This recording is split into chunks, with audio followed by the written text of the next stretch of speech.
네, 2021년 민주당 전당대회 돈봉투 사건으로 기소됐다가 최근에 무죄가 확정된 송영길 전 민주당 대표 전화로 만나보겠습니다.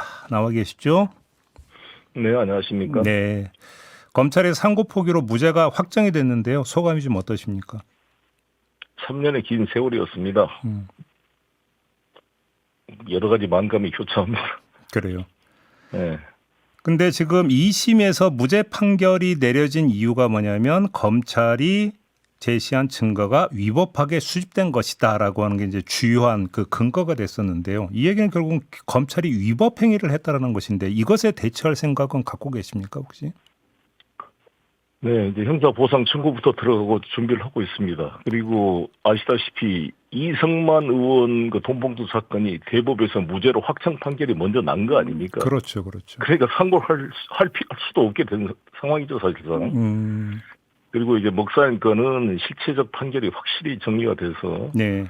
제가 판결문을 받아 읽어봐도 사실 상고를 할 수가 없게만 잘 판결이 되어 있더라고요. 그래서 이후 조치에 대해서 변호사하고 상의하고 있습니다. 그래요. 근데 지금 검찰이 상고 포기를 했는데 한 부장검사가 검찰 내부 통신망에 그 이유를 좀 설명해달라 이렇게 요구를 하면서 반발을 했다는데 이건 어떻게 받아들이십니까?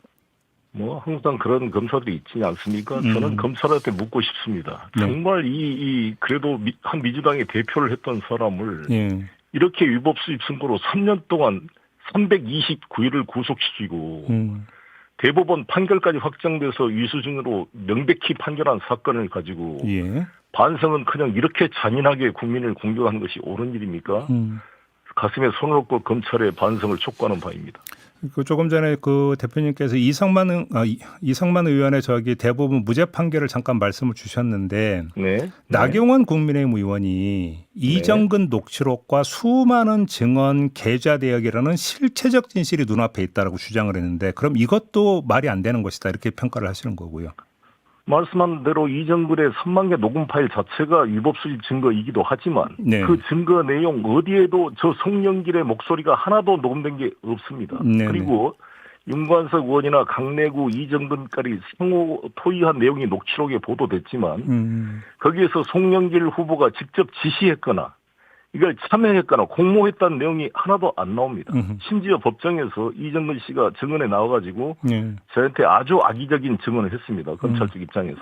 그러나 재판장이 물어봤어요. 이정근 증인에게. 증인, 피고인 송영길과 돈봉투 문제를 사전에 상의하거나 협의하거나 지시받은 바 있습니까? 없습니다. 이렇게 답변하더라고요. 사후에 저한테 보고했다는 건데 저는 그 기억도 없을 뿐만 아니라 사후 보고했다는 게 무슨 그게 범죄 구성 요건이 됩니까? 그러니까 이 검찰이 이걸로 안 될 것 같으니까 별건으로 저 목사인을 수사를 한 것이죠. 그래요. 그러면 그 대표님이 보시기에는 결과적으로 검찰이 대표님을 정치적으로 표적 기소를 한 것이다 이렇게 좀 보시는 거겠네요.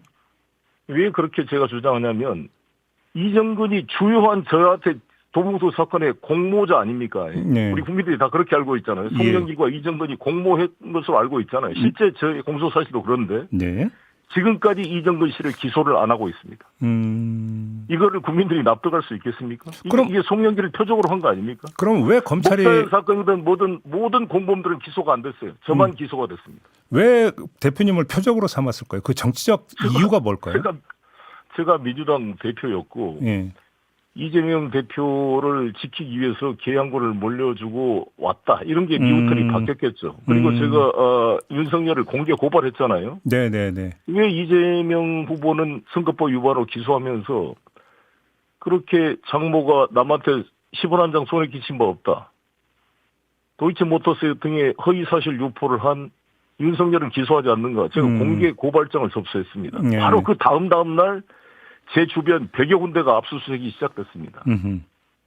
그걸로 봐서 저는 정치적 보복으로 보는 것이죠. 그렇게 보시는 거고요.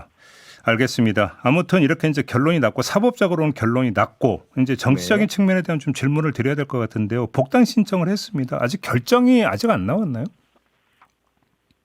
예, 이제 인천시장으로 했는데 아마 중앙당에서 심사해서 이번 주에 결정이 나지 않을까 생각합니다. 이번 주에? 어떻게 그 개항을 국회의원 보궐선거에 출마하실 계획이세요?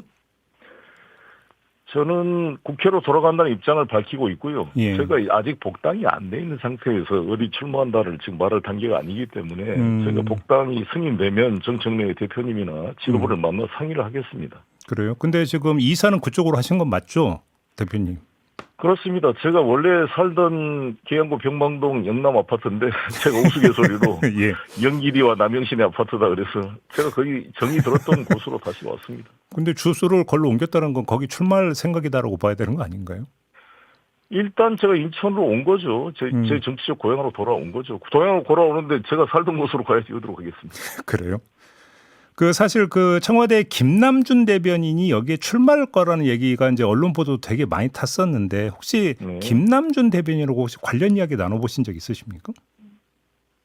그건 뭐 말씀드리지 않겠습니다.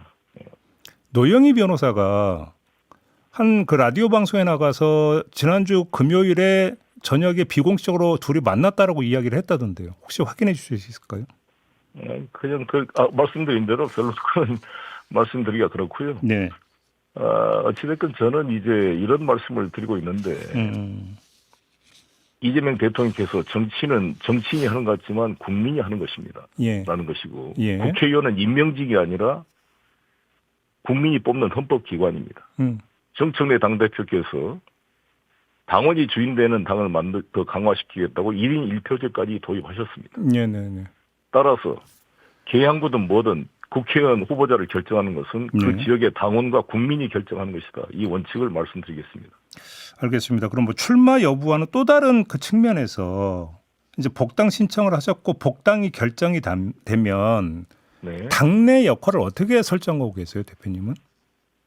저는 뭐 기본적으로 이재명 정부가 우리 이 대한민국 역사에 너무나 소중한 정부이기 때문에 네. 이것을 잘 지키고 뒷받침하겠다는 생각입니다. 제가 무슨 지위에 가냐가 중요한 게 아니라 제가 당에 복당하면 당을 전부 통합시키고 우리 이재명 정부의 국정을 제대로 뒷받침하는 여당다운 여당을 만드는데 노력하겠습니다. 지금 당의 통합이라는 말씀을 주셨는데 네. 통합이 필요할 정도로 아직 통합이 완전히 이루어지지는 않았다라는 평가신겠네요. 그러면? 약간의 갈등 요소가 있어서 걱정이 되는 면이 있습니다. 국민들이 아시다시피. 어떤 점이 걱정이 되십니까? 아니, 이게 조국혁신당 통합 논란으로 관련돼서 극단적으로 의견 대립이 있잖아요.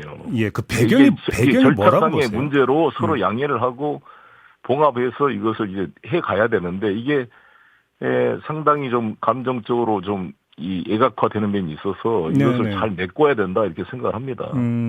근데 그렇게 좀 갈등이 분출이 된 건 뭐 분명한 사실인데 네. 이 갈등의 배경에 뭐가 있느냐가 사실은 중요한데 단순한 어떤 절차상의 문제를 넘어서는 거거든요. 과정에서 나온 이야기를 보면. 그래서 최근에 당에 들어온 당원들의 성격이 다르다부터 시작해서 여러 가지 얘기가 나오는데 대표님은 어떻게 진단을 하세요? 정당이라는 것이 무슨 그 일반 이념 정당처럼 완벽하게 통합되는 건 아니잖아요. 다양한 목소리가 당내에 있고 서로 이견이 분출될 때도 있지만은 얼마나 그것을 잘 수렴해서 통합해 가느냐가 중요한데 저는 우리 민주당이 지금 이재명 대통령 집권 1년도 채 안 됐는데 대통령을 중심으로 국정을 뒷받침하는데 좀 더 당력을 집중해야 되는 게 아닌가. 당 내부의 문제, 뭐 당권이나 뭐 차기 대권 이런 이야기가 나온 뉴스를 소비한다는 것은 바람직하지 않다 이렇게 생각합니다. 그래요. 지금 그 당내 갈등의 현 상태일지도 모르겠는데 이재명 대통령의 대표적인 팬카페인 제명인의 마을에서 정청래 대표와 이성윤 최고위원이 강제 탈퇴를 당했다고 하거든요. 이 현상은 어떻게 평가를 하십니까? 글쎄 저도 뉴스에 그걸 봤습니다. 좀 걱정이 됩니다. 그래서 제가 이제 내부 상황을 자세히 모르니까 제가 민주당의 이제 입당이 허용이 돼서 정식으로 당에 돌아오게 되면은 내부의 의견을 잘 수렴해서 이런 어떤 갈등을 메꿀 수 있는 방안을 찾도록 하겠습니다. 그래요. 그러면 지금 당이 이재명 정부의 국정을 뒷받침을 해야 되는 좀 미흡한 점이 있다고 조금 전에 평가를 해 주셨는데 그것에 하나의 뭐 사례라고 할까요? 이런 것들은 좀 당에서 경계해야 된다는 게 어떤 게 있을 수가 있는 걸까요?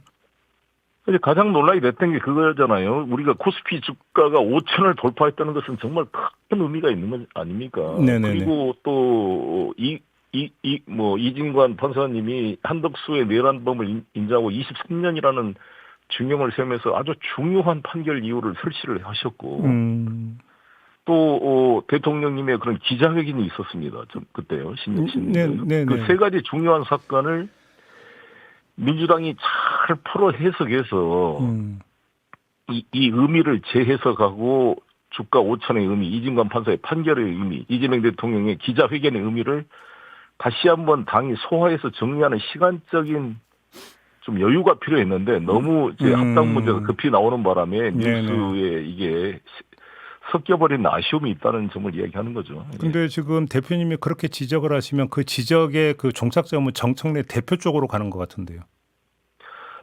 아니 꼭 그것보다도 누구나 이런 의견을 다 이야기할 수 있는 거잖아요. 그러니까 좀 이게 정청래 대표님의 그러한 충정과 취지는 충분히 이해를 하는데 좀 그런 절차상에 있었다고 아마 정청래 대표께서도 그걸 수긍하시고 절차를 받겠다고 말씀하신 거니까 그게 그렇게 좀 그런 부분 미흡한 점을 보완해 가야 된다 이런 말씀을 드린 겁니다. 혹시 8월에 있을 전당대회 당대표 도전할 의사도 갖고 계세요? 아이고 지금 저는 지금 그런 얘기를 할 때가 아니고요. 제가 일단 당에 돌아와서 당이 필요한 것에 제가 어떤 백의 종군의 자세로 뛰겠습니다. 그래, 백의 종군의 자세로. 지금 이재명 정부의 국정을 어떻게 평가하세요, 대표님은? 아니 너무 잘하고 계시는데 너무 힘들어 보이는 게 좀 걱정이죠. 힘들다는 게 어떤 뜻입니까? 체력적으로? 지금 국제 정세가 만만치가 않고 최근에 또 이제 러시아 우크라이나 전쟁 관련해서 우크라이나의 그 간접적인 지원 구조 모임 참여를 가지고 러시아 정부가 지금 상당히 예민한 반응을 보이고 있는데 제가 내일 모레 지노비에프 러시아 대사를 좀 봐서 또 한번 이야기를 같이 하기로 했습니다만 어떻게 이거를 잘 관리를 해갈 것이냐 한미 관계를 그리고 대통령께서 구상하시는 북극 항로의 비전을 실현하기 위해서도 이게 한미 관계를 잘 관리하는 게 매우 중요하다는 생각을 하고 있습니다. 아 그래요? 이건 어떻게 보십니까? 이재명 대통령 사건 공소 취소 모임이 있지 않습니까? 네. 이 모임을 두고도 좀 여러 가지 이야기가 나왔는데 대표님은 어떻게 평가하세요? 이게 필요하다고 보세요? 지난번에 김성태 의원의 그 800만 달러 대북 송금 문제가 대법원에서 그 공소 기각 판결을 내렸습니다. 아마 아시겠지만 그 이유가 외환관리법 위반으로 이미 기소한 것을 정치적으로 다시 이재명을 엮어내기 위해서 제3자 뇌물죄로 이중 기소를 했기 때문에 공소 기각이 됐습니다. 이런 것처럼 잘못된 저는 기소라고 봅니다. 이런 문제가 정리돼야 되는데 문제는 그러나 저는 이 명칭을 좀 바꿨으면 좋겠다는 생각이 들어요. 어떻게 해요? 아니 그냥 그 대통령만 딱 찍어서 공소 기각 이 모임으로 하게 되면 모양이 좀 바람직하지가 않다. 괜히 대통령한테 정치적 부담을 줄 수 있기 때문에 어떻게 바꾸는 게 생각은 윤석열 이 검찰 정권의 부당한 기소 전체를 정리하는 그 이름으로 좀 변경이 필요하지 않는가 이렇게 생각합니다. 그러면 예를 들어서 이제 문재인 정부권에 대해서 여러 가지 기소를 한 게 있는데 이것도 다 포함시킬 수 있다. 이렇게까지 범위가 확장이 되죠. 지금 검찰 정권의 여러 가지 부당한 그 기소나 이런 것은 대통령께서 말씀하는 것처럼 국민들을 좀 해방시켜줘야지 너무 잔인하거든요. 저도 이게 3년을 고생해보니까 저뿐만 아니라 일반 기업인들, 서민들, 공무원들 잘못된 기소로 한번 얽어매면 다 집안이 망가집니다. 집안 파탄 나고 변호사비에 나중에 무죄가 나도 보도도 안 해줘요. 저는 정치인이니까 무죄 났다고 보도라도 해주지만 일반인들은 구속될 때는 대서특필하지만 무죄 되면 아무도 알아주지도 못합니다. 맞아요. 다 망가집니다. 그래서 이런 문제를 좀 검찰의 그 포커스를 맞춰서 문제점을 좀 지적할 필요가 있다. 그러면 그렇습니다. 거기서 국정조사는 이런 방법은 당연히 필요하다고 봐야 되겠네요. 그러면 제가 이제 복당하고 나서 다시 한번 인터뷰하겠습니다. 너무 많은 이야기를 지금 하기는 좀 그렇고요. 그렇습니까? 네. 그러면 검찰 개혁 방향은 지금 어떻게 평가하세요? 그것도 자세한 내용을 팔라고 하지 않고 있는데 핵심이 지금 일단 이제 수사 기소를 분리하고 조직도 분리하기로 합의됐는데 쟁점이 됐던 게 검찰의 보안 수사권을 인정할 거냐, 보안 수사 요구권을 한정할 거냐 논쟁이 되고 있는 것으로 알고 있습니다만 제가 들어가서 또 잘 살펴보겠습니다. 그래요. 너무 많은 걸 여쭤봐서 죄송하긴 한데 지금 검찰 개혁 말고 또 그 사법 개혁, 법원 개혁 얘기가 지금 또 이제 그 현안으로 떠오르지 않았습니까? 네, 그렇습니다. 이거에 대해서 조희대 대법원장이 어제 뭐 좀 입장도 밝힌 바가 있는데 이건 어떻게 평가를 하세요? 저는 필요하다고 생각입니다. 이 검찰, 사실상 검찰의 저런 수사권 남용과 기소권 남용은 법원이 제대로 하면 통제가 되는 거거든요. 네. 법원이 공소기각 판결하고 저에 판결했던 것처럼 위수중 위법 수집 증거 법칙을 엄격하게 적용하고 이렇게 되면 통제가 되는 거잖아요. 특히 또 검사들의 그러한 그 잘못된 행위에 대해서 공수처가 무슨 영장을 발부하면은 법원이 그냥 기각을 많이 해버렸잖아요. 공수처가 힘을 못 쓰는 거죠. 이런 것에 대해서 영장을 제대로 발부해서 권력기관의 범죄 행위가 수사가 될 수 있게 해줘야 균형이 잡히는데 사법부가 너무 이런 권력형 이런 검찰이나 이런 자기 식구의 문제에 대해서 영장 발부를 하지 않고 방치하는 면들이 컸다고 생각합니다. 알겠습니다. 이제 인터뷰 마무리를 좀 해야 될 것 같은데요. 마지막 질문으로 이걸 드리고 마무리하겠습니다, 대표님. 네. 당분간, 여기서 당분간이라고 하는 게 6월까지 다시 이사하실 계획은 없으시죠? 없으시죠? 네. 네. 아무튼 뭐 제가 당과 잘 상의하겠습니다. 네. 네. 아무튼 그동안 고생 많이 하셨고요. 축하드리겠습니다. 네. 고맙습니다, 감사합니다. 대표님. 네. 네. 송영길 전 민주당 대표와 함께했습니다.